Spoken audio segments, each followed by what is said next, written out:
Hello बच्चों, तो ये है शुरुआत NCERT class 10th chapter number 5 का अर्थमेटिक प्रोग्रेशन।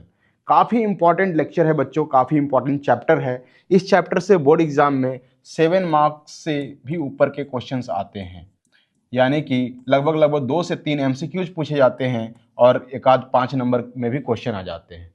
तो काफ़ी इंपॉर्टेंट चैप्टर है बच्चों और काफ़ी ईजी है।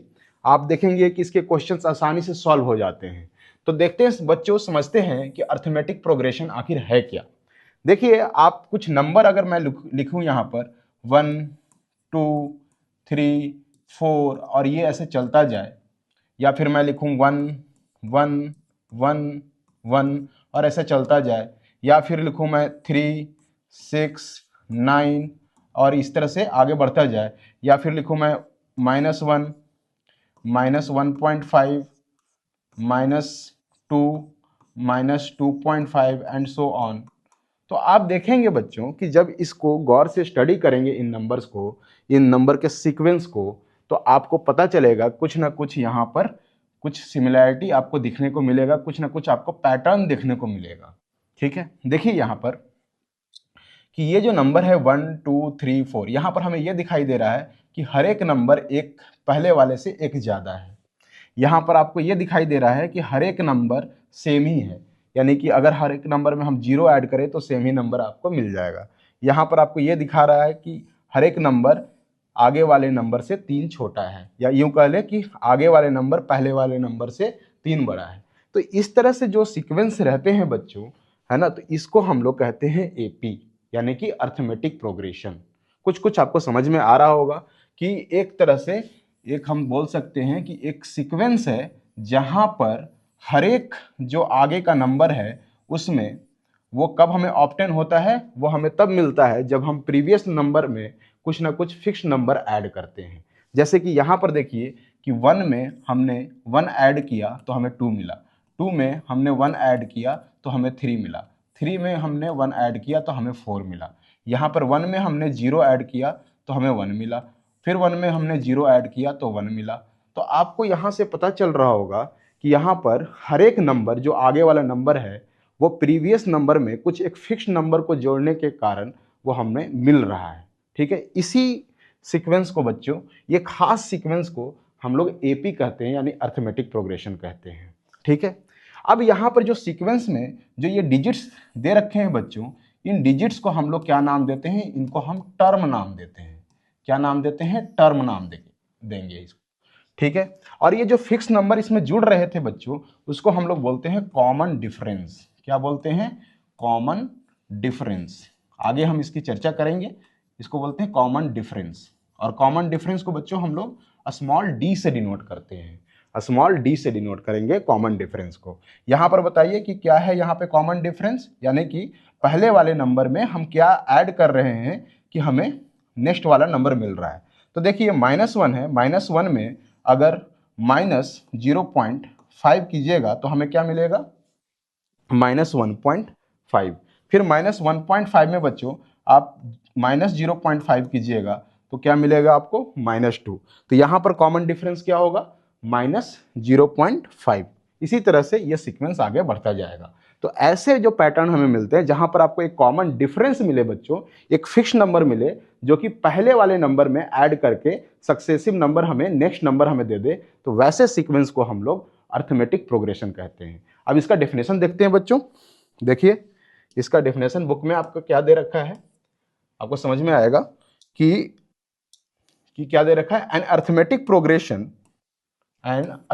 Progression is a list of number. List of number का मतलब सीक्वेंस। एक सीक्वेंस है, एक खास तरह का सीक्वेंस है जहां पर हर एक term in which each term is obtained bye, हमने टर्म बताया था कि जो नंबर हमने लिस्ट किया है, हर एक एलिमेंट को, हर एक नंबर को हम लोग क्या बोलेंगे? टर्म बोलेंगे। तो in which each term is obtained by adding a fixed number to the preceding term except the first term. First term तो हमने ऐसे ही लिख दिया था जैसे कि 1 है ना। अब इसके बाद वो शुरू होता है कि हम एक फिक्स नंबर ऐड करते जाएंगे तो नेक्स्ट नंबर हमें मिलता जाएगा। और ये फिक्स नंबर को बच्चों हम लोग क्या बोलते हैं? कॉमन डिफरेंस बोलते हैं। और इस कॉमन डिफरेंस को आपके एनसीईआरटी में स्मॉल डी से डिनोट किया है। यही स्टैंडर्ड इसका डिनोशन है। ठीक है, और ये जो कॉमन डिफरेंस अभी हमने आपको बताया था एक एग्जांपल लेकर कि -1 था, उसके बाद -1.5 था, -2 था एंड सो ऑन। तो यहां पर देख रहे थे बच्चों कि यहां पर ये प्रीवियस वाले टर्म में क्या था, माइनस किया जा रहा था, -0.5 ऐड हो रहा था। यानी कि हम बोल सकते हैं कि ये जो फिक्स्ड डिफरेंस है, ये कॉमन जो डिफरेंस है, फिक्स्ड नंबर है डी, ये क्या हो सकता है, पॉजिटिव भी हो सकता है ना, निगेटिव भी हो सकता है, जैसे इस केस में निगेटिव है, -0.5 ऐड हो रहा है, एंड जीरो भी हो सकता है, जैसे कि हमने आपको एग्जांपल दिया था कि 1 1 1 1, तो हर एक बार क्या हो रहा है कि 1 में जीरो ऐड हो रहा है, जीरो ऐड होकर क्या मिल जा रहा है, हमें नेक्स्ट टर्म मिल जा रहा है। तो होप कि यहां तक आपको क्लियर होगा अर्थमेटिक जो प्रोग्रेशन है वो क्या है। अब हम लोग नेक्स्ट स्लाइड की तरफ आगे बढ़ते हैं बच्चों, और इसके बारे में और भी हम जानकारियां इकट्ठी करते हैं। तो देखिए कि हमने क्या देखा कि अर्थमेटिक प्रोग्रेशन में हमने देखा कि टर्म है और हर एक टर्म में हम क्या कर रहे हैं, एक फिक्स नंबर को जोड़ रहे हैं तो हमें नेक्स्ट टर्म मिल रहा है। अब ये जो अर्थमेटिक प्रोग्रेशन होता है बच्चों, ये दो तरह का होता है। एक को हम बोल सकते हैं कि फाइनाइट और एक को बोल सकते हैं इनफाइनाइट। देखिएगा यहां पर, एक को बोल सकते हैं हम लोग फाइनाइट और एक को बोल सकते हैं इनफाइनाइट बोल सकते हैं। ठीक है। अब देखिए फाइनाइट एपी क्या होता है बच्चों, कि जो कि जिसका एंड हो जाए, है ना, वो आगे बढ़ता ना रहे, एंड हो जाए। जैसे फॉर एग्जांपल कि 1 से स्टार्ट हुआ और ये 1 से स्टार्ट होकर 1 2 इस तरह से आगे बढ़ता गया और ये 10 तक चला गया, ठीक है, या 9 तक चला गया। हमने बोला कि सिंगल डिजिट में है तो 9 तक चला गया, तो यहीं पर ये स्टॉप हो गया, तो इसको हम क्या बोलेंगे, फाइनाइट एपी बोलेंगे। बहुत ही छोटी सी चीज है। इनफाइनाइट हम क्या बोलेंगे बच्चों, हम लोग बोल सकते हैं कि set of all natural numbers. तो नेचुरल नंबर तो 1 से स्टार्ट होता है, लेकिन नेचुरल नंबर का आप कोई एंड जानते हैं, नहीं जानते, वो इन्फिनिटी तक जाता है, तो उसको हम क्या बोलेंगे, इनफाइनाइट एपी बोलेंगे। जैसे कि 1 2 3 ऐसे चलता जाए, ठीक है, एंड सो ऑन। तो कोई भी यहाँ पर लास्ट टर्म नहीं दे रखा है, तो अगर लास्ट टर्म नहीं दे रखा है तो उसको हम क्या बोलेंगे बच्चों, उसको बोलेंगे इनफाइनाइट एपी बोलेंगे। ठीक है, ठीक है। अभी तक हमने जितना सीखा शायद आपको याद हो, और हम लोग उसी कंसेप्ट पे आगे बढ़ेंगे। ठीक है, तो देखिए हमने क्या बोला था आपको कि हर एक टर्म हमें कब ऑब्टेन होगा, कि प्रीसीडिंग वाले टर्म में हम एक फिक्स नंबर ऐड कर रहे हैं। फॉर एग्जांपल एक एग्जांपल लेते हैं फिर से, और यहां पर हम देखते हैं कि जैसे कि 1 है, ठीक है, फिर है 3 है, फिर मान लीजिए कि 5 है, फिर 7 है। तो यहां पर देखिए कि 3 - 1 करेंगे बच्चों तो क्या आ रहा है, 2 आ रहा है। 5 - 3 करेंगे तो क्या आ रहा है, 2 आ रहा है। 7 - 5 करेंगे तो क्या आ रहा है, 2 आ रहा है। यानी कि कॉमन डिफरेंस क्या हो गया, 2 है, और ये हर एक कोई बराबर है, 2 एक फिक्स नंबर हो गया, तो इसको हम बोलेंगे कि एपी में है। ठीक है। जो पहला टर्म होता है बच्चों, इसमें जो पहला टर्म होता है, ये पहला टर्म हुआ, फिर ये दूसरा टर्म, ये तीसरा टर्म, ये चौथा टर्म। पहला टर्म को हम लोग A1 से डिनोट करते हैं। क्या करते हैं, A1 से, या फिर आप इसको जनरल टर्म में इसको A लिख सकते हैं, पहला टर्म को। फिर क्या हो रहा है, फिर इसमें एक फिक्स नंबर ऐड हो रहा है, और उस फिक्स नंबर को हम क्या बोल रहे हैं, उस फिक्स नंबर को हम कॉमन डिफरेंस बोल रहे हैं, और उस कॉमन डिफरेंस को हम किससे डिनोट कर रहे हैं, डी से डिनोट कर रहे हैं। यानी कि पहला टर्म जो हमने ए बोला, उसी में एक और डी एक फिक्स नंबर ऐड कर देंगे तो हमें क्या मिल जाएगा, दूसरा टर्म मिल जाएगा। ठीक है। फिर इसी चीज में ए प्लस डी में आप फिर से एक फिक्स नंबर जो कॉमन डिफरेंस था उसको ऐड करेंगे तो आपको तीसरा टर्म मिलेगा। तो ए प्लस डी, तो डी प्लस डी क्या हो जाएगा, 2d हो जाएगा। उसी तरह से फिर इसमें 2d में एक और डी ऐड कर दीजिएगा तो क्या हो जाएगा, a + 3d हो जाएगा, और ये आगे बढ़ता रहेगा।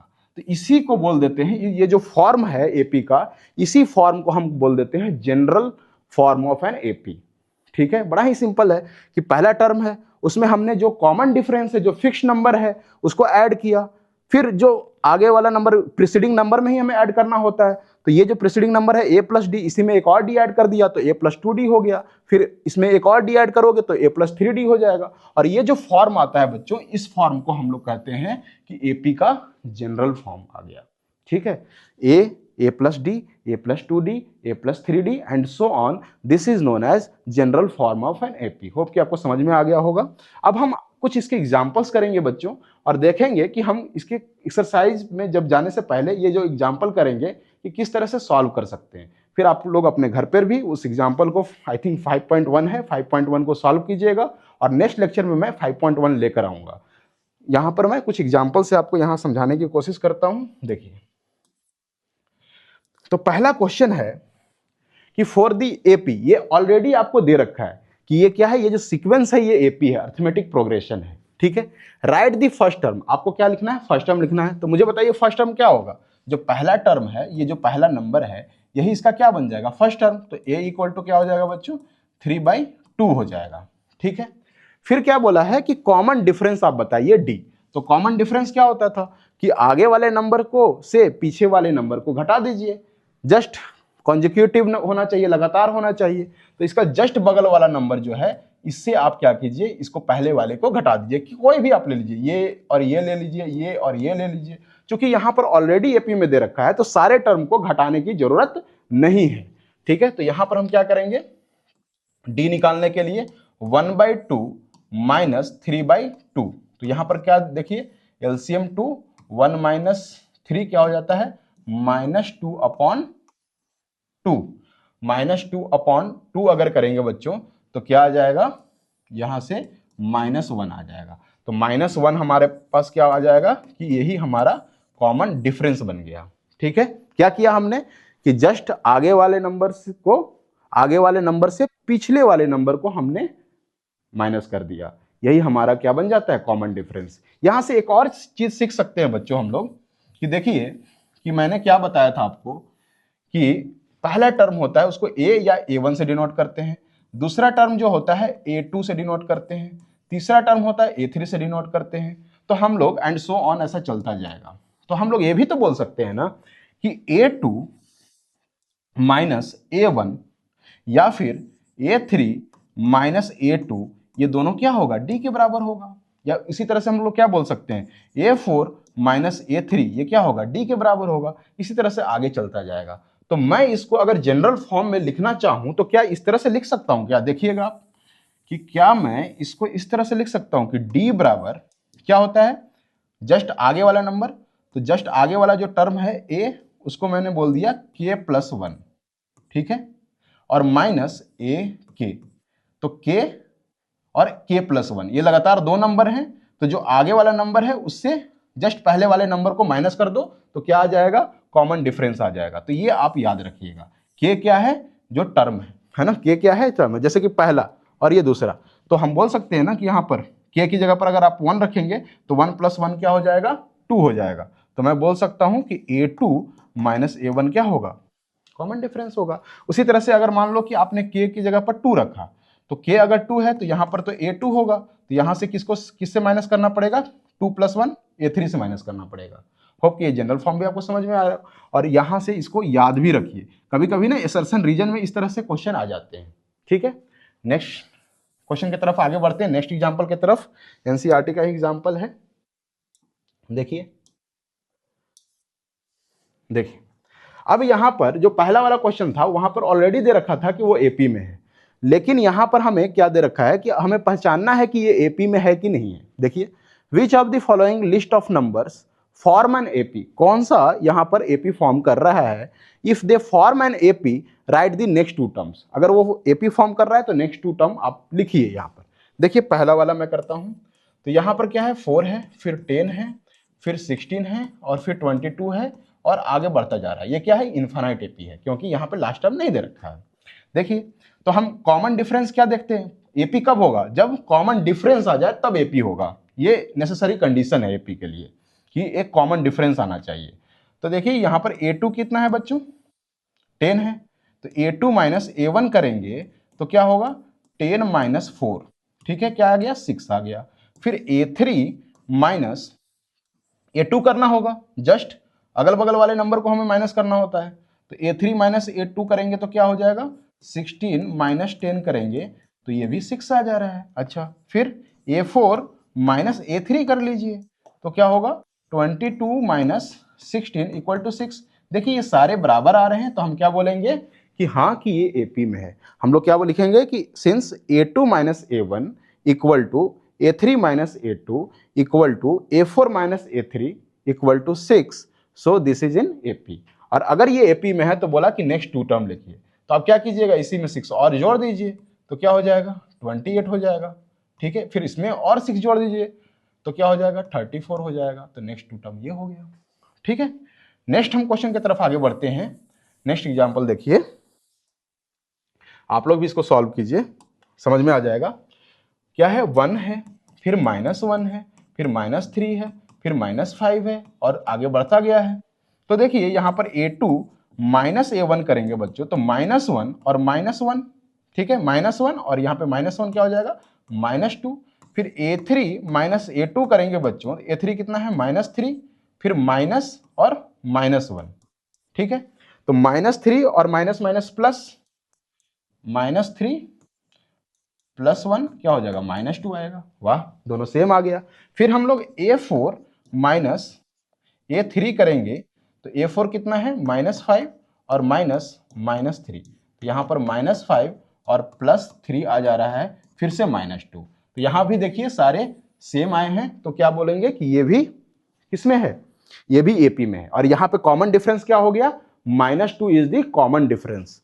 तो अगर हमें नेक्स्ट टर्म निकालना है तो इसमें -2 कीजिए, तो ये आ जाएगा -7 आ जाएगा, फिर इसी में -2 कीजिए तो ये आ जाएगा -9 आ जाएगा, ठीक है। नेक्स्ट आगे बढ़ते हैं, और यहाँ पे क्वेश्चन नंबर 3 देखिए, -2 दे रखा है, फिर 2 दे रखा है, फिर -2 दे रखा है, फिर 2 दे रखा है, और फिर -2, और ऐसे बढ़ता जा रहा है, ठीक है, यही सीक्वेंस है ये। तो इस सीक्वेंस को देखते हैं कि क्या ये एपी में है। तो देखिए क्या करेंगे, a2 -a1, a2 यहाँ पे 2 है, -2, ठीक है, क्या होगा, माइनस माइनस प्लस, 2 + 2 4, फिर a3 -a2, a3 कितना है, -2, और ये +2 है, तो माइनस और +2, तो देखिए माइनस माइनस प्लस, ये तो -4 हो गया ना जी। तो यहां पर तो ये दोनों सेम नहीं आया है, तो हम क्या बोलेंगे, since a2 -a1 not equal to a3 -a2, यहीं पर रुक जाएंगे। आगे आए, ये बराबर आया ही नहीं, तो हम आगे क्यों बढ़े, यहीं से हमें पता चल गया कि यहाँ पे कॉमन डिफरेंस नहीं आ रहा है। कॉमन डिफरेंस नहीं आ रहा है तो एपी में कैसे होगा, तो हम बोलेंगे this is not an AP. Next question, next question देखिए, 1,1,1, 2, तो देखिए यहाँ पर जब हम इससे इसको माइनस करते हैं तो ये आ जाता है 0, इससे इसको माइनस करते हैं तो ये 0 आ जाता है, दोनों बराबर है, ठीक है। लेकिन जैसे ही हम 2 और 1, 2 में से 1 को घटाते हैं तो यहाँ 1 आ जाता है। तो यहाँ भी देखिए ये कॉमन डिफरेंस सेम नहीं आ रहा है, यहाँ तो 0 0 आया, लेकिन यहाँ पर चेंज हो गया जी, ठीक है। तो इसको भी हम क्या कहेंगे कि ये पी में नहीं है, ठीक है। तो होप कि आपको ये इंट्रोडक्टरी लेक्चर समझ में आया हो एपी का। आगे चलकर हम लोग 5.1 एक्सरसाइज करेंगे और उसका भी वीडियो जल्द आ जाएगा।